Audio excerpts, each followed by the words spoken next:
It is better to be a human being dissatisfied than a pig satisfied. Better to be Socrates dissatisfied than a fool satisfied. And if the fool or the pig is of a different opinion, it is only because they only know their own side of the question. Is the pursuit of pleasure really the key to happiness? John Stuart Mill says not all types of enjoyment are the same quality. In fact, he believed that some pleasures, those that engage the mind and intellect, are far more valuable than fleeting sensory indulgences. This idea says that instead of always wanting things quickly and buying lots of stuff, we should focus on learning and being good people to find true happiness. Mill's idea of utilitarianism isn't just about maximizing pleasure, it's about understanding which pleasures actually lead to a more fulfilling life. He divided pleasures into two categories: higher pleasures, which enrich the mind and spirit, and lower pleasures, which satisfy only physical desires. Higher pleasures like learning, creating, or helping others lead to personal development and long-term fulfillment. Lower pleasures, such as eating or relaxing, provide momentary joy but fail to foster real growth. In a world where everyone wants fast and easy solutions, Mill's ideas make us think about what really makes life important and meaningful. So let's explore this further. To understand John Stuart Mill's idea of the unsatisfied human versus the satisfied pig, we need to look at his thoughts on happiness.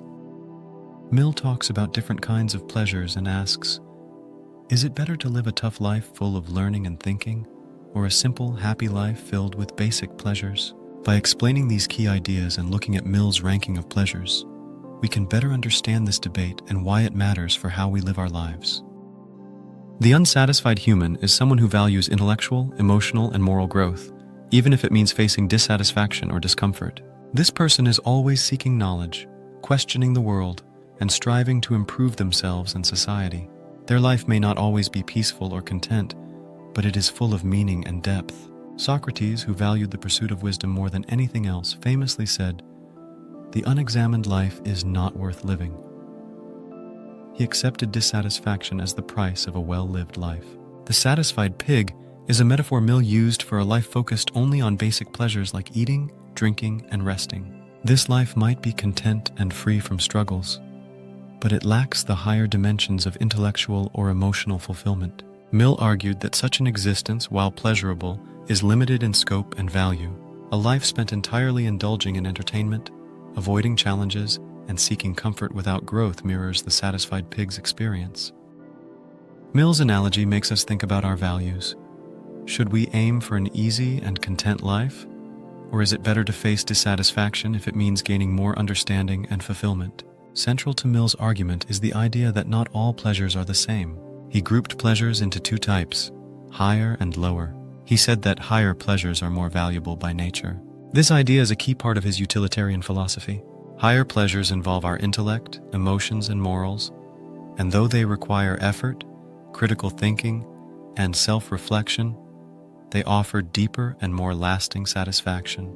Mill argued that these pleasures, like intellectual growth, artistic expression, and moral fulfillment, are uniquely human and essential for personal and societal progress. He believed that those who experience both higher and lower pleasures typically prefer the former, emphasizing that a life filled with pursuits like reading, engaging in meaningful discussions, and acts of kindness is more fulfilling than a life focused solely on physical sensations and basic needs.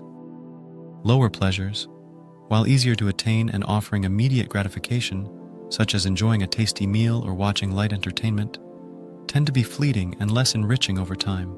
Mill criticized them for not challenging the mind or fostering growth, warning against overindulgence that leads to a stagnant life. As he famously put it, "It is better to be a human being dissatisfied than a pig satisfied, better to be Socrates dissatisfied than a fool satisfied." While Mill acknowledged the importance of lower pleasures for basic well-being, he emphasized that they should not dominate one's life. A balanced life integrates lower pleasures while prioritizing higher pursuits. Mill believed higher pleasures are better for several reasons. He argued that people who have experienced both types of pleasures usually choose higher pleasures because they offer a sense of achievement and meaning that lower pleasures can't match. For example, a philosopher solving a complex problem feels more accomplished than someone enjoying a gourmet meal. Mill also said that the quality of a pleasure matters more than how much of it there is. So the joy of learning is worth more than many small, lower pleasures. Additionally, higher pleasures benefit both individuals and society by fostering innovation and progress, like how education leads to advancements in medicine and technology. However, Mill's ideas have faced criticism. Some people say his preference for higher pleasures is elitist, as not everyone has the same chance to pursue intellectual growth. Mill replied by supporting universal education and societal improvements to make higher pleasures available to everyone. Others argue that pleasure is subjective, so it's hard to say one type is better than another. Critics also point out that lower pleasures are essential for survival, and dismissing them ignores their importance. To understand the debate about happiness, fulfillment, and personal growth, we need to look at key thinkers from different traditions. Thinkers like Epicurus, Aristotle, and Friedrich Nietzsche offer unique views on what makes a good life and what leads to happiness and fulfillment. Their ideas shape philosophical discussions and give us valuable insights into how we live our lives today. Who was Epicurus? Epicurus was an ancient Greek philosopher whose teachings revolved around the pursuit of pleasure as the key to a happy life. However, contrary to popular misconceptions, his philosophy was not about indulgence or excess, but about moderation and the avoidance of pain. For Epicurus, pleasure was not about lavish feasts or hedonistic indulgences. Instead, it was the absence of pain and mental distress. He emphasized tranquility and freedom from fear. He advised people to seek simple joys, avoid unnecessary desires, and cultivate friendships. For example, he argued that a meal of bread and water shared with friends could bring greater happiness than a luxurious banquet. Epicurus's philosophy is often associated with hedonism, the belief that pleasure is the ultimate goal of life. However, his version of hedonism was restrained and focused on achieving long-term well-being rather than short-term gratification. A person who avoids overeating or drinking excessively practices Epicurean moderation, ensuring health and sustained happiness over fleeting indulgence. His ideas are still important today, especially in talks about mindfulness, minimalism, and finding joy in simple things. And who was Aristotle? Aristotle was one of the most influential philosophers in history, known for his comprehensive works on ethics, politics, and metaphysics. His concept of happiness, or eudaimonia, is central to moral philosophy. Aristotle argued that true happiness is not merely about pleasure, but about flourishing as a human being. Eudaimonia, often translated as well-being or fulfillment, is achieved through living a life of virtue. According to Aristotle, virtues such as courage, wisdom, and generosity are habits that must be cultivated. A virtuous life is one where actions align with reason and contribute to personal and societal good. Aristotle advocated for balance, suggesting that virtue lies between extremes. For example, courage is the mean between recklessness and cowardice. Unlike Epicurus's focus on simplicity, Aristotle emphasized purposeful activity and self-improvement. For example, a teacher dedicating themselves to educating students is engaging in eudaimonic activity, finding fulfillment through meaningful work. Friedrich Nietzsche was a German philosopher known for his provocative and transformative ideas about human nature, morality, and the pursuit of meaning. His concept of the will to power represents a radical departure from traditional notions of happiness. For Nietzsche, the essence of life is the will to power, the drive to overcome challenges, assert creativity, and achieve self-mastery. Nietzsche rejected the idea of happiness as comfort or contentment. Instead, he believed true fulfillment comes from embracing struggle and growing stronger through adversity. Nietzsche's ideal individual, the Übermensch, transcends societal norms and limitations, creating their own values and living authentically. Nietzsche dismissed hedonism as shallow and reductive, arguing that a life of ease and pleasure fails to challenge individuals or push them toward greatness. A scientist dedicating decades to groundbreaking research exemplifies Nietzsche's philosophy of striving and overcoming, finding joy in the struggle rather than in easy rewards. His ideas inspire modern discussions on resilience, personal growth, and the importance of facing life's difficulties with courage and creativity. Hedonism is all about seeking pleasure and avoiding pain as the main goals in life. People who follow hedonism might enjoy things like Epicurean moderation, indulging in sensory pleasures, or simply relaxing and staying comfortable. However, critics say that hedonism often leads to only superficial happiness and doesn't fulfill our deeper human needs. Eudaimonic happiness is about living a meaningful life with purpose, virtue, and personal growth. This includes Aristotle's idea of eudaimonia, Nietzsche's will to power, and striving for intellectual and moral excellence. Eudaimonic happiness is seen as more sustainable and transformative, bringing long-term well-being and positive contributions to society. While hedonism focuses on short-term pleasure, eudaimonia emphasizes long-term fulfillment, which often takes effort and sacrifice. This debate reflects modern dilemmas. Should we seek instant gratification or invest in meaningful growth? The life of Socrates, one of the most influential philosophers in history, exemplifies the profound choice between a life of intellectual inquiry and a life of comfort. Born in Athens around 470 BCE, Socrates lived during a time of immense cultural and political change. He devoted his life to questioning, teaching, and pursuing truth, often at great personal cost. His commitment to inquiry, even in the face of hardship and death, has left an enduring legacy in philosophy and serves as a powerful illustration of the value of intellectual growth over mere contentment. Socrates was born into a modest family in Athens. His father, Sophroniscus, was a stonecutter, and his mother, Phanerete, was a midwife. Despite his humble origins, Socrates became known for his sharp intellect, unique approach to teaching, and unwavering commitment to seeking truth.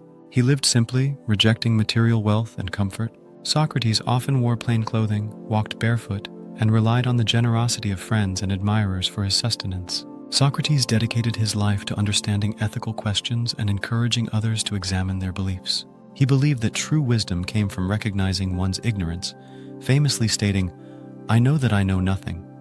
His method of inquiry, known as the Socratic method, involved asking probing questions to stimulate critical thinking and uncover contradictions in his interlocutor's beliefs. Socrates often questioned prominent Athenians, challenging politicians, poets, and craftsmen to explain the basis of their knowledge and actions. Socrates refused to conform to societal norms or seek public approval. Unlike sophists of his time who charged fees for teaching, Socrates shared his knowledge freely, believing that wisdom was a communal pursuit. He chose a life of intellectual rigor over wealth, fame, or political power, stating that his mission was a divine calling to improve the souls of his fellow citizens. The unexamined life is not worth living. Socrates made this famous statement during his trial in 399 BCE as written in Plato's Apology.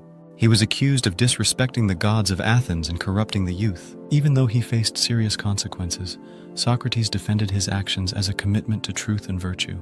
In his speech, Socrates argued that living without self-reflection and moral examination was equivalent to merely existing, devoid of purpose or meaning. Socrates believed that true happiness and fulfillment came from understanding oneself and living a virtuous life. This required constant questioning of one's values, actions, and beliefs. He viewed the pursuit of knowledge and ethical living as essential to human dignity. Without this effort, he argued, life would lack depth and significance. Socrates' assertion challenges individuals to seek personal growth, even if it involves discomfort or dissatisfaction. By examining their lives, people can align their actions with their principles, find greater meaning, and contribute positively to society. Socrates' relentless questioning earned him both admirers and enemies. Many saw him as a disruptive figure who challenged traditional beliefs and authority.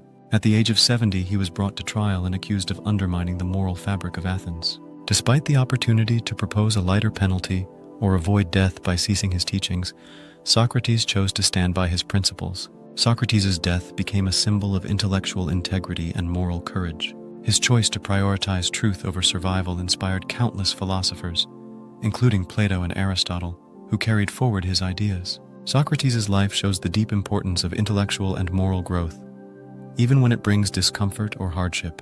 He valued truth-seeking over material wealth and societal approval, highlighting the significance of higher pleasures. Human desire is a deep and complicated part of who we are. It influences what we choose, what we aim for, and often gives our lives purpose. The big question is, why are humans naturally driven to grow, and why do we often feel dissatisfied? To understand this, we look at one of the most important psychological ideas about human motivation, Maslow's hierarchy of needs. This concept helps us see how our natural potential and need to become the best version of ourselves drive both our goals and struggles. Abraham Maslow, a renowned American psychologist, proposed his hierarchy of needs. This pyramid-shaped model describes the progressive nature of human desires, starting from basic survival needs and advancing toward the highest level of self-fulfillment.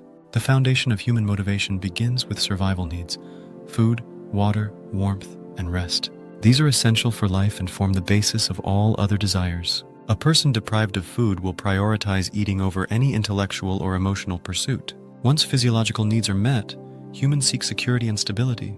This includes physical safety, financial security, health, and shelter. A person may work hard to afford a home or save money to ensure future stability. Beyond survival and safety, humans crave connection. Relationships with family, friends, and communities fulfill this need. Love and belonging provide emotional sustenance and a sense of inclusion. Joining a social group or maintaining close friendships addresses this desire. Esteem encompasses the need for respect, recognition, and self-confidence. Humans strive for achievement and value, seeking validation from others and themselves. Earning a promotion at work or receiving praise for accomplishments satisfies esteem needs. At the top lies self-actualization, the desire to realize one's full potential and pursue personal growth. This involves creativity, problem-solving, and achieving meaningful goals. A writer striving to create a masterpiece or an activist working to bring societal change embodies this level. Humans are not content with mere survival. We are inherently driven to explore, create, and achieve. This is why self-actualization, the pursuit of becoming the best version of oneself, is at the core of human motivation. Dissatisfaction often arises when we perceive a gap between our current state and our potential. This feeling can push us to take risks, seek opportunities, and strive for growth. Humans are wired for growth. The human brain is designed to adapt and learn, constantly rewiring itself to accommodate new experiences. This biological feature makes growth not only possible, but also inevitable for those who embrace it. The release of dopamine, often called the reward chemical, motivates humans to pursue goals and overcome challenges. Completing a difficult task releases dopamine, reinforcing the desire to strive further. Humans are naturally curious beings. Our desire to understand the world, solve problems, and innovate reflects an intrinsic need for intellectual and emotional growth. The invention of the wheel or the exploration of space showcases humanity's relentless pursuit of progress. Historically, human societies have evolved by addressing dissatisfaction and striving for improvement. Civil rights movements arose from dissatisfaction with inequality, pushing societies toward greater fairness and justice. Why dissatisfaction often stems from unfulfilled potential? Dissatisfaction frequently emerges when individuals feel they are not living up to their capabilities. This gap, often referred to as the aspiration gap, can lead to frustration and restlessness. A talented musician stuck in an unfulfilling job may feel discontent because their potential remains unrealized. Sometimes dissatisfaction arises not from internal limitations, but from external circumstances, such as lack of resources, opportunities, or support. A gifted student from an underprivileged background may struggle to achieve their dreams due to systemic inequalities. In modern societies where opportunities are abundant, dissatisfaction can also stem from the overwhelming number of choices. The fear of making the wrong decision can paralyze growth. A young graduate facing multiple career options may feel dissatisfied because they struggle to choose a path that aligns with their potential. And how dissatisfaction drives progress? Dissatisfaction can serve as a powerful motivator, pushing individuals to learn, adapt, and overcome obstacles. Oprah Winfrey, born into poverty, turned her dissatisfaction with her circumstances into a relentless drive for success, becoming a global icon. Many of humanity's greatest achievements stem from dissatisfaction with the status quo. The Wright brothers, dissatisfied with the limitations of ground transportation, pioneered human flight. Dissatisfaction with societal injustices often leads to movements that reshape the world. Martin Luther King Jr.'s dissatisfaction with racial inequality inspired the civil rights movement, transforming American society. Dissatisfaction is often perceived as a negative state, but in reality, it is one of the most powerful drivers of human motivation. Far from being a barrier, dissatisfaction pushes us to act, adapt, and grow. Whether it is dissatisfaction with personal circumstances, societal norms, or technological limitations, this feeling fuels the desire to improve and innovate. Edward Deci and Richard Ryan's self-determination theory is a widely recognized psychological framework that explores what drives human behavior.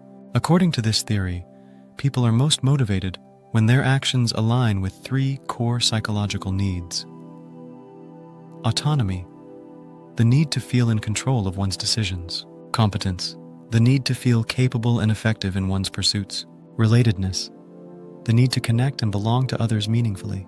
Dissatisfaction often arises when one or more of these needs are unmet. For example, a lack of autonomy in the workplace can lead to dissatisfaction, which then motivates employees to seek greater independence or advocate for change. Intrinsic motivation refers to the drive to perform activities for their inherent satisfaction rather than external rewards. When people experience dissatisfaction, it can ignite intrinsic motivation by encouraging them to set meaningful goals and engage deeply with their tasks. A student dissatisfied with their understanding of a subject may spend extra hours studying, driven by a desire to master the material competence. An artist unsatisfied with their current skills may practice rigorously to improve, finding joy in the process of learning. A study from 1971 showed that people are more motivated when they pursue tasks out of personal interest rather than external rewards. Dissatisfaction with external constraints, such as rigid guidelines or lack of creative freedom, often pushes individuals to take ownership of their goals. An analysis of workplace motivation revealed that dissatisfaction with monotonous or restrictive environments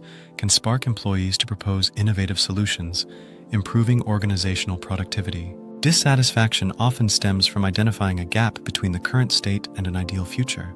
This gap fuels creativity, as individuals are inspired to bridge it through novel ideas and solutions. It forces people to think outside the box, as conventional methods no longer suffice. It encourages persistence, as the desire to resolve dissatisfaction outweighs the comfort of maintaining the status quo. Thomas Edison. Dissatisfied with existing lighting methods, Edison developed the electric light bulb, revolutionizing the way people live and work. The Wright brothers. Dissatisfied with the limitations of ground transportation, Orville and Wilbur Wright pioneered the first successful airplane, changing the course of history. Marie Curie. Driven by a desire to understand the mysteries of radiation, Curie's groundbreaking work led to the discovery of radium and polonium, laying the foundation for modern medical treatments. Goals arise when people notice a gap between where they are now and where they want to be.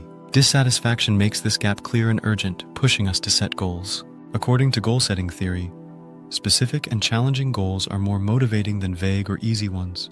Dissatisfaction often drives us to aim high and seek meaningful change. It helps by making our goals clear, strengthening our commitment, and giving us the persistence to keep going even if things get tough. While dissatisfaction drives progress, excessive dissatisfaction can lead to burnout or frustration. Striking a balance is essential for sustainable growth. Entrepreneurs who push too hard without appreciating small victories may face mental and emotional exhaustion. Rather than viewing dissatisfaction as negative, reframing it as an opportunity for learning and improvement can lead to positive outcomes. A teacher dissatisfied with outdated teaching methods might experiment with innovative approaches, ultimately enhancing their students' learning experiences. While John Stuart Mill's idea that higher pleasures are better than lower ones is convincing, it has its critics. Philosophers, psychologists, and regular people have raised valid points against his views. Simple contentment refers to a state of satisfaction derived from basic pleasures and the absence of struggle. It is often associated with enjoying life's small joys, such as spending time with loved ones, savoring a meal, or appreciating nature's beauty. This perspective emphasizes that happiness does not always require intellectual or moral striving. It can be found in living a peaceful and uncomplicated life. Epicurus argued that happiness lies in achieving tranquility, which can often be found by avoiding unnecessary desires and enjoying simple pleasures. Many Buddhist traditions advocate for contentment as a path to inner peace, encouraging individuals to let go of attachments and live in the present moment. A 2010 study found that activities such as gardening, walking in nature, or engaging in hobbies improve mental health and reduce stress. Rural communities or indigenous cultures often exemplify lives built around simplicity, close-knit relationships, and harmony with nature. These lifestyles demonstrate that happiness can be achieved without intellectual or material pursuits. In certain contexts, prioritizing lower pleasures can be beneficial. After a period of intense work or trauma, simple pleasures can provide solace and healing. Intellectual and higher pursuits may not be accessible to everyone due to socioeconomic constraints, making simple contentment a more realistic and achievable goal. One of the most common criticisms of Mill's philosophy is that his distinction between higher and lower pleasures is inherently elitist. By privileging intellectual pursuits over sensory enjoyment, Mill is accused of devaluing the experiences of those who may not have access to education or cultural enrichment. Critics argue that Mill's hierarchy of pleasures unfairly excludes individuals who find happiness in simple activities, labeling their pleasures as inferior. Mill was aware of this critique and addressed it by emphasizing that the ability to enjoy higher pleasures is not limited to a particular social class or education level. He argued that everyone has the potential to experience these pleasures if given the opportunity. Mill supported universal education, believing that it could empower individuals to pursue intellectual and moral growth. Intellectual and moral growth is not confined to academics or philosophers. It can manifest in diverse ways.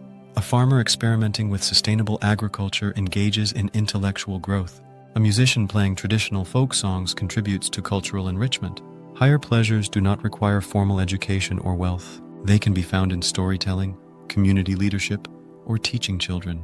A village elder passing down wisdom or cultural traditions exemplifies intellectual and moral contributions in a non-elitist context. Studies show that intellectual engagement benefits people from all backgrounds.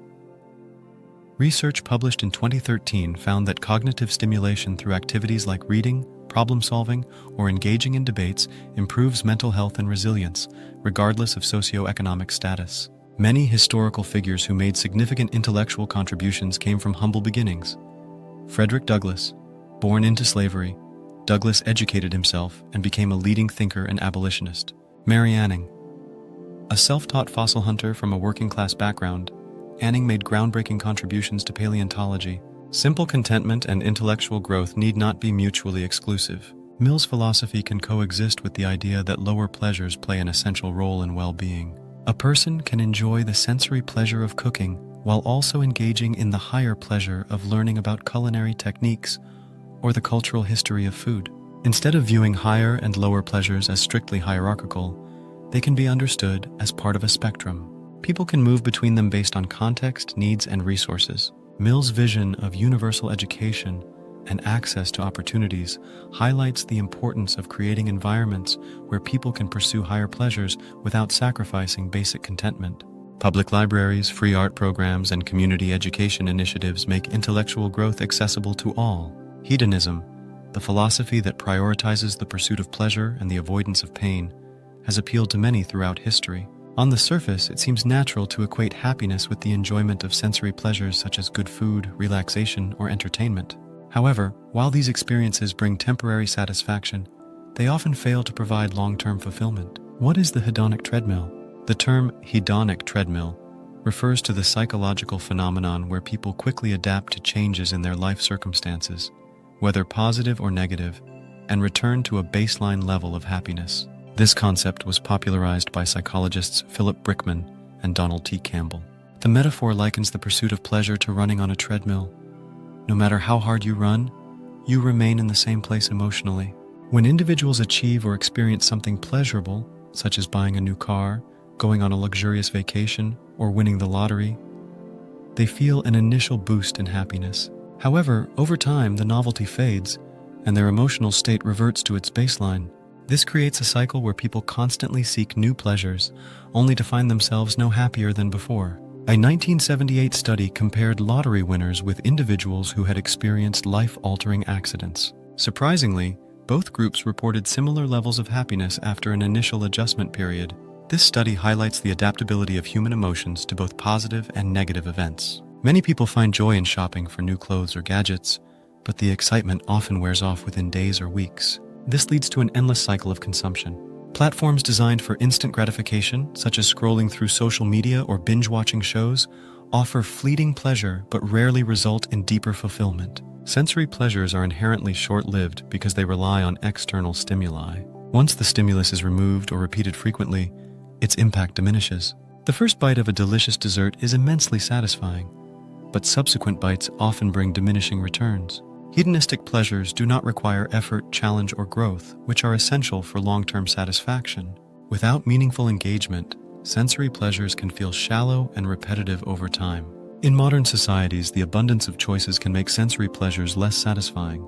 Constantly chasing the next best thing creates anxiety rather than contentment. Choosing a movie to watch on a streaming platform can feel overwhelming due to endless options, diluting the enjoyment of the experience. Unlike sensory pleasures, purpose-driven activities offer lasting happiness because they engage the mind, heart, and spirit. These pursuits align with one's values and contribute to personal and societal well-being. Purpose is the sense of meaning and direction that guides a person's life. It often involves contributing to something larger than oneself. a teacher finding joy in shaping young minds, or a doctor feeling fulfilled by helping patients recover. A 2009 study found that people with a clear sense of purpose report higher levels of life satisfaction and resilience. Personal growth involves developing skills, knowledge, and character over time. It requires effort, perseverance, and the ability to overcome challenges. Learning a new language, mastering a musical instrument, or working toward a degree provides a sense of accomplishment and lasting pride. Mihaly Csikszentmihalyi's concept of flow illustrates how engaging in challenging but achievable activities can create a state of deep satisfaction. Helping others provides a sense of connection and purpose, creating lasting emotional rewards. Pursuing artistic endeavors like painting, writing, or dancing taps into higher pleasures and fosters self-expression. Deep, meaningful relationships provide emotional support and a sense of belonging, far surpassing the fleeting joy of material possessions. Seligman's model identifies 5 pillars of well-being: positive emotion, engagement, relationships, meaning, and accomplishment. While sensory pleasures can generate positive emotion, the other pillars require deeper engagement and long-term effort. Research published in 2011 showed that people who focus on intrinsic goals like personal growth, meaningful relationships experience greater happiness than those who pursue extrinsic goals like wealth, fame. A person investing time in a hobby like gardening or mentoring others finds more fulfillment than someone chasing material wealth. Sensory pleasures are not inherently bad, but must be balanced with activities that provide deeper fulfillment. Enjoying a gourmet meal with close friends combines temporary joy with lasting happiness. Limit reliance on material possessions for satisfaction. Instead, focus on experiences that foster growth and connection. Engage in activities that challenge and inspire you, such as volunteering, learning, or creating. Cultivate gratitude for simple joys while working toward meaningful goals. Throughout history, societies have grappled with the tension between comfort and critical thought. When individuals and communities prioritize ease, sensory pleasures, and unchallenged routines over intellectual engagement and questioning the status quo, the result can be stagnation. This stagnation not only limits individual potential, but also stifles societal progress. Literature and philosophy have long warned of the dangers of such a mindset, with dystopian allegories like Aldous Huxley's Brave New World offering haunting illustrations of what happens when comfort overtakes critical thinking. Prioritizing comfort leads to societal stagnation. Comfort refers to a state of ease, free from hardship, challenge, or discomfort. While comfort provides temporary satisfaction and stability, overindulgence in it can lead to complacency. In societies where comfort is easily accessible, through technology, wealth, or political stability, individuals may become less inclined to question, innovate, or engage critically with their environment. Excessive comfort can lead to intellectual laziness, apathy, and a resistance to change. Over time, this creates a stagnant society that struggles to adapt to new challenges or embrace opportunities for growth. Some historians argue that as Rome grew wealthy and comfortable, its citizens became less motivated to innovate or defend their empire. Overindulgence in luxury and entertainment, such as gladiatorial games, distracted the populace from critical political and social issues. During the late Qing period, resistance to modernization and a focus on maintaining traditional comforts contributed to China's struggles against Western powers in the 19th century. In consumer-driven societies, the emphasis on acquiring goods and services for immediate pleasure often overshadows intellectual or moral pursuits. Over-reliance on fast entertainment like social media and streaming platforms can reduce time spent on meaningful activities such as education, civic engagement, or self-improvement. When societies avoid difficult conversations or critical examinations of power structures, they risk perpetuating inequality, corruption, and systemic flaws. Aldous Huxley's 1932 novel Brave New World imagines a futuristic society where comfort and pleasure dominate every aspect of life. Citizens are pacified through advanced technology, entertainment, and a drug called soma, which eliminates stress and unhappiness. Intellectual pursuits and critical thought are deliberately suppressed to maintain societal stability. In Huxley's world, individuals are conditioned to conform to societal norms and avoid questioning their reality. Creativity, independent thought, and dissent are seen as threats. Art, literature, and philosophy are viewed as unnecessary because they provoke deep thinking and emotions, which disrupt comfort. The citizens rely on soma to maintain a constant state of artificial contentment, illustrating the emptiness of happiness derived solely from external sources. Education is designed to reinforce conformity rather than encourage inquiry. As a result, progress and innovation are stifled. Just as the citizens of Brave New World are distracted by endless entertainment, modern societies face similar challenges with the rise of social media, video games, and other forms of instant gratification. The novel's soma can be likened to the overuse of medications or substances to avoid confronting deeper emotional or psychological issues. Huxley's allegory serves as a cautionary tale, reminding us that prioritizing comfort over critical thought can lead to a loss of individual freedom, societal creativity, and moral depth.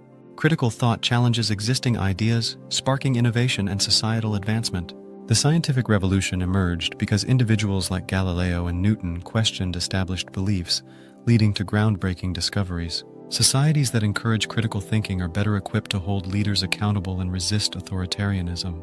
The civil rights movement in the United States succeeded because individuals like Martin Luther King Jr. and Rosa Parks critically examined and resisted systemic racism. On an individual level, critical thought enables people to grow intellectually, emotionally, and morally. Students who are taught to think critically develop problem-solving skills, creativity, and the ability to adapt to new challenges. Are comfort and stability always negative? Stability and comfort provide a foundation for individuals and societies to thrive. In times of crisis, prioritizing comfort can foster resilience and recovery.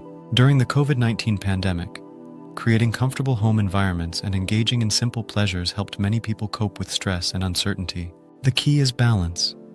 Comfort should not replace critical thought but coexist with it. A family enjoying a relaxing evening together while also discussing important societal issues demonstrates how comfort and intellectual engagement can complement one another. Schools and universities should prioritize critical thinking over rote learning, encouraging students to question, analyze, and innovate. Societies must create spaces for open dialogue and debate, enabling citizens to discuss and address pressing issues. Supporting art, literature, and philosophy ensures that societies continue to explore complex ideas and challenge conventions. Mill's hierarchy of pleasures suggests that intellectual, emotional, and moral pursuits are inherently superior to sensory or physical pleasures. Critics argue that this creates a value system where the experiences of those who lack access to education, wealth, or cultural enrichment are deemed inferior. According to Mill's framework, enjoying a simple pastime like gardening might be considered less valuable than reading a philosophical text, which some view as dismissive of individual preferences. Critics point out that pleasure is subjective, varying greatly between individuals based on personality, culture, and life experiences. What one person finds fulfilling may hold no appeal for another. A philosopher may derive joy from abstract thought, while a farmer may find equal satisfaction in the physical labor of tending to crops. Both experiences are meaningful, yet Mill's framework implies a hierarchy that may not resonate with everyone. Mill's distinction has been criticized for reflecting the values of his own privileged background. As a well-educated, upper-class intellectual, his preferences for higher pleasures may have been shaped by his social context, inadvertently excluding other ways of finding fulfillment. A rural artisan who creates functional pottery may derive immense satisfaction from their craft, but this pursuit might not align with Mill's criteria for higher pleasures. Some argue that Mill undervalues the importance of simple sensory joys in fostering well-being and contentment. Mill addressed concerns about accessibility by advocating for universal education. He believed that exposure to higher pleasures such as literature or art could enrich the lives of all individuals regardless of background. He did not dismiss lower pleasures entirely. Instead, he saw them as important but insufficient for a fully flourishing life. Modern interpretations of Mill's work emphasized that his hierarchy was not intended to belittle simpler pleasures, but to highlight the transformative potential of intellectual and moral pursuits. Friedrich Nietzsche, a 19th century German philosopher, offered a radically different perspective on happiness and the value of human experiences. His concept of amor fati, or love of fate, challenges the hierarchical approach to pleasure and provides a counterbalance to Mill's philosophy.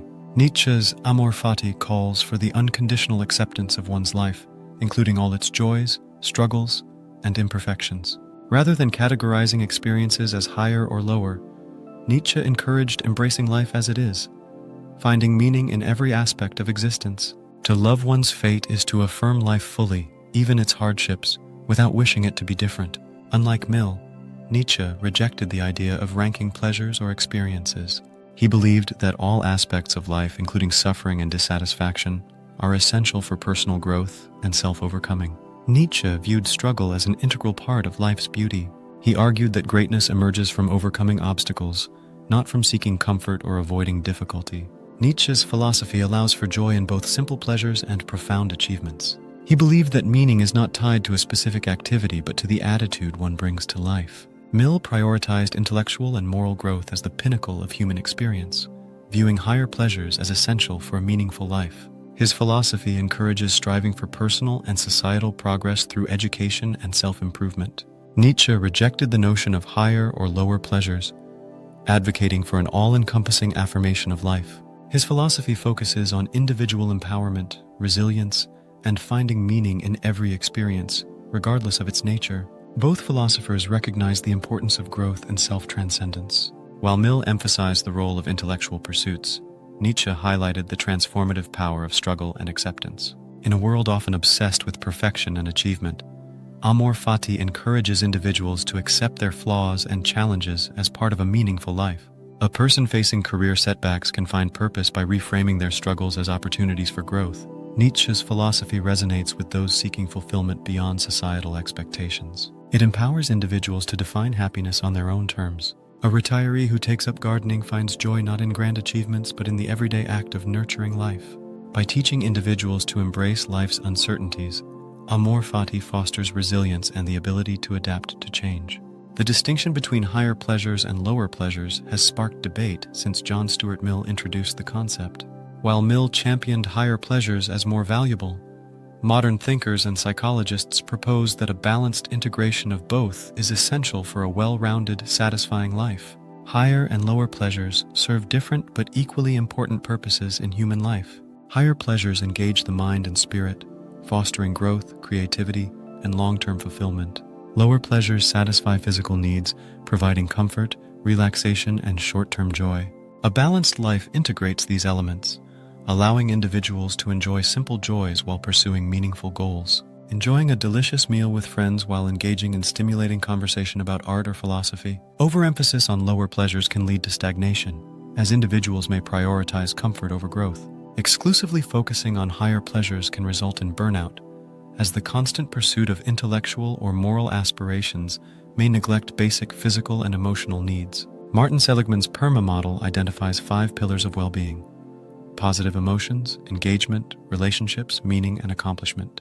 Lower pleasures contribute to positive emotions and relaxation, while higher pleasures align with meaning, engagement, and accomplishment. Abraham Maslow's framework highlights the necessity of addressing both basic needs and higher aspirations. Lower pleasures fulfill foundational needs, creating the stability required to pursue higher-level goals like creativity, learning, and moral growth.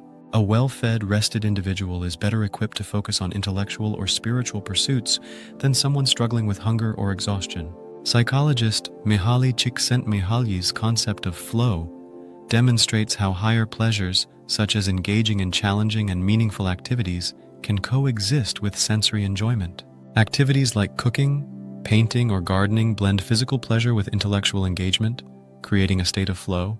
Mindfulness practices encourage individuals to fully engage with both higher and lower pleasures, enhancing their appreciation of each. Mindful eating transforms a simple meal into a rich sensory experience, while mindful reflection adds depth to intellectual pursuits. Combining sensory pleasures with intellectual engagement creates opportunities for holistic fulfillment. Walking in nature provides physical relaxation while inspiring contemplation and creative thought.